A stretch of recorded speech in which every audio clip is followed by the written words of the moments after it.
ساری رات کیا ہوتا رہا وہاں پہ، راولپنڈی میں کیا ہوتا رہا، GHQ میں کیا ہوتا رہا، کیونکہ معاملہ یہ ہے کہ وہاں پہ سارے دروازے بند ہیں. گیٹ نمبر 1 بھی بند ہے، گیٹ نمبر 2 بھی بند ہے، گیٹ نمبر 3 بھی بند ہے، اور حتیٰ کہ گیٹ نمبر 4 بھی بند ہے. گیٹ نمبر 4 بڑا مشہور ہے، اس بارے میں یہ سارے گیٹ بند ہیں. اور اس وقت یہ کہا گیا ہے کہ بھائی یہ جو کیوس آپ نے کریٹ کیا ہے یہ آپ اپنا خود ہی اس کو ختم کریں، ہم اس میں آپ کی مدد نہیں کر سکتے. ہم پہلے ہی بہت اس میں بدنام ہو چکے ہیں، اور بدنام بھی اچھا خاصا ہو چکے ہیں. اب عدلیہ کا بائیکاٹ کیا ہوا؟ عدلیہ کا سپریم کورٹ نے فیصلہ یہ کرنا تھا، ایک سمپل سا سوال تھا کہ آپ یہ بتا دیں کہ جو ہوا ہے، جو رولنگ آئی ہے وہ 63A پہ پورا اترتی ہے یا نہیں. اور دوسرا ان کا سوال یہ تھا کہ ہمارا جو آپ نے ہمارے کیس کا حوالہ دیا یا ہمارے پیراگراف کا حوالہ دیا وہی پیش کر دیں. تو یہ سموار والے دن یہ ساری معاملات جو ہے اس کو ڈیلے کیا جاتا رہا، اور آخر پہ یہ فیصلہ آ گیا. آج سارا دن یہ فیصلہ یہ کیس سنا گیا، اور اس کے بعد فیصلہ محفوظ ہو گیا. اب معاملہ کیا ہے؟ ایک طرف تو آئین کھڑا ہو گیا ہے، ایک طرف عمران خان کھڑا ہو گیا ہے، ایک طرف پاکستانی عوام کھڑے ہو گئے ہیں، اور دوسری طرف امپورٹڈ کمپنی ختم ہو گئی ہے، کھڑی ہو گئی ہے. اور اس کے علاوہ اور جو یہ سارے چٹے بٹے لوگ ہیں یہ سارے کھڑے ہو گئے ہیں. اب جو GHQ ہے اس نے تو فیصلہ کر لیا ہے. اس نے فیصلہ یہ کیا ہے کہ ہم پاکستان کی عوام کے ساتھ کھڑے ہوں گے. پاکستان کی عوام جس طرف کھڑی ہوگی ہم اس طرف کھڑے ہوں گے، اور اس طرف ہی ہمارا فیصلہ ہوگا. کیونکہ ہم کسی صورت بھی پاکستان میں کیوس پیدا نہیں کرنا چاہتے، ہم کسی صورت بھی پاکستان کو عدم استحکام کی طرف نہیں لے کے جانا چاہتے. پاکستان میں اس وقت کیا ہو رہا ہے؟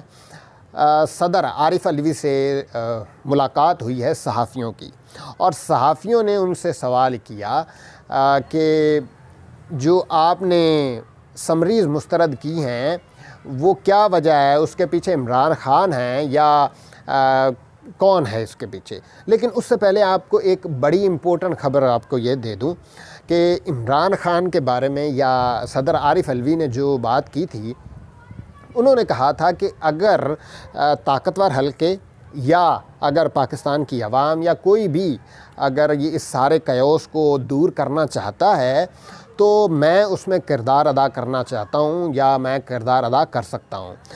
اب ہوگا کیا؟ ہونا یہ ہے کہ معاملات جو ہیں وہ ہاتھ سے نکلتے جا رہے ہیں. کیسے نکلتے جا رہے ہیں؟ کیونکہ پاکستان کی عوام یہ چاہتی ہے کہ ملک جو ہے وہ الیکشن کی طرف جائے، اور الیکشن جو ہیں وہ جو سکندر سلطان ہے اس کی زیر نگرانی نہیں کروانا چاہتی PTI، کیونکہ وہ ایک جانبدار الیکشن کمشنر ہیں، اور اس کے سلسلے میں اگر تو الیکشن کمشنر چینج ہوتے ہیں تو اس کے ساتھ ہم جانا چاہیں گے. لیکن اب صدر عارف علوی نے کہا کہ اگر آپ نومبر سے پہلے کوئی تقرری کرنا چاہتے ہیں، اگر امپورٹڈ کمپنی چاہتی ہے کہ ہم یہ نومبر سے پہلے کوئی تقرری کر دیں، کوئی خاص تقرری کر دیں، تو میں کرنے کے لیے تیار ہوں، لیکن اس میں پاکستان کا مفاد ہونا چاہیے. سپریم کورٹ میں جو سائفر کی بات ہوئی تھی، وہ جو سازش والا جو خط آیا تھا، سائفر آیا تھا، اس میں انہوں نے ایک بڑی امپورٹنٹ بات کی. انہوں نے کہا کہ اس بارے میں ابھی سپریم کورٹ نے نہیں کہا کہ وہ سازش ہوئی تھی یا مداخلت ہوئی تھی. اس کے بارے میں سپریم کورٹ کا ابھی کوئی وضاحت نہیں آئی ہے. اور اس کے علاوہ انہوں نے کہا کہ سائفر کی تحقیقات ہونی چاہیے، اور عوام کو پتہ چلنا چاہیے، عوام کو پوری خبر ہونی چاہیے کہ یہ معاملہ جو ہے وہ بڑا کریٹیکل ہے. اور جو ڈونلڈ لو نے پاکستان کے سفیر کو خط لکھا تھا یا منٹس نوٹ کروائے تھے، اس میں کیوں یہ بات کی گئی تھی یا کیا بات ہوئی تھی، اور اگر تھی بھی تو کیوں تھی. دوسری بات یہ کہ انہوں نے ایک سوال کیا تھا صحافی نے کہ آپ نے سمریاں مسترد کر دیں. انہوں نے کہا کہ میرے پاس ٹوٹل 74 سمریاں آئی تھیں، جس میں سے میں نے 69 جو سمریاں ہیں وہ ود ان 1 آور یا ود ان 1 ڈے میں نے وہ ایکسیپٹ کر کے واپس بھیج دی تھیں. ایک کو میں نے ڈیلے کیا تھا جس کا مجھے قانون اجازت دیتا ہے، اور 4 مسترد اس وجہ سے کی تھیں کیونکہ وہ میں مشرف صاحب کے دور سے بھی ان پہ کام کر رہا تھا. وہ 4 سمریاں کون سی تھیں؟ وہ EVM کی تھی، وہ الیکٹرانک ووٹنگ مشین کی تھی، وہ پاکستان جو اوورسیز پاکستانی ہیں ان کے ووٹنگ کی تھی.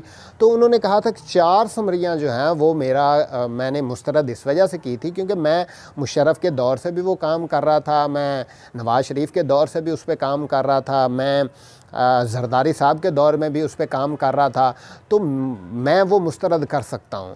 اور میں دوسری بات یہ انہوں نے کی تھی کہ اعتماد کا ووٹ لینے کے لیے میں شہباز شریف کو کبھی نہیں کہوں گا کیونکہ میرے شہباز شریف کے ساتھ بڑے اچھے تعلقات ہیں، اس حکومت کے ساتھ بڑے اچھے تعلقات ہیں، تو اس وجہ سے میں کبھی بھی ان کو نہیں کہوں گا. لیکن میں بھی یہ چاہتا ہوں کہ پاکستان کا جو آئین ہے وہ جس کی اجازت مجھے دے میں وہ کام کروں.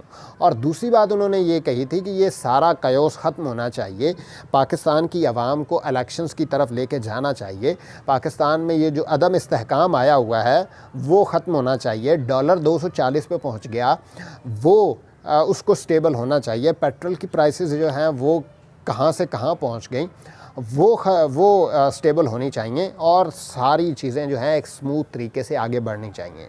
اب میرا سوال یہ ہے کہ وہ کون تھا جس نے یہ آپریشن کیا؟ وہ کون تھا جس نے یہ شہد دی کہ آپ یہ آپریشن کریں اور اس کے نتیجے میں آپ کے کیسز بھی ختم ہوں گے، نواز شریف بھی واپس آئیں گے، اور جو 1100 ارب روپے انہوں نے اپنے ختم کر لیے، یہ تو پہلے سے پلاننگ تھی نا کہ آپ آپریشن کریں، آپ لو خریدیں یا سندھ ہاؤس میں منتقل کریں تو آپ کو یہ ساری چیزیں. اس میں فائدہ کس کو ہوا؟ سب سے زیادہ فائدہ جو ہے وہ کمپنی کو ہوا، اور صرف بدنامی جو ہے وہ GHQ کے حصے میں آئی، اور GHQ جو ہے وہ اس وقت بڑا پریشان ہے. وہ بھی چاہتا ہے کہ یہ سارے معاملات جو ہیں وہ سیٹل ہوں، پاکستان کی عوام جو فیصلہ کرنا چاہے وہ فیصلہ ہونا چاہیے. اور میں آپ کو ایک بات بتا دوں، میں کیوں عمران خان کو سپورٹ کرتا ہوں، کیونکہ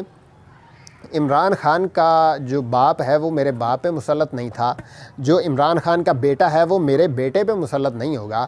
تو یہ سب سے بڑا بنیادی فرق ہے جو میں بذات خود اس میں عمران خان کے ساتھ کھڑا ہوں.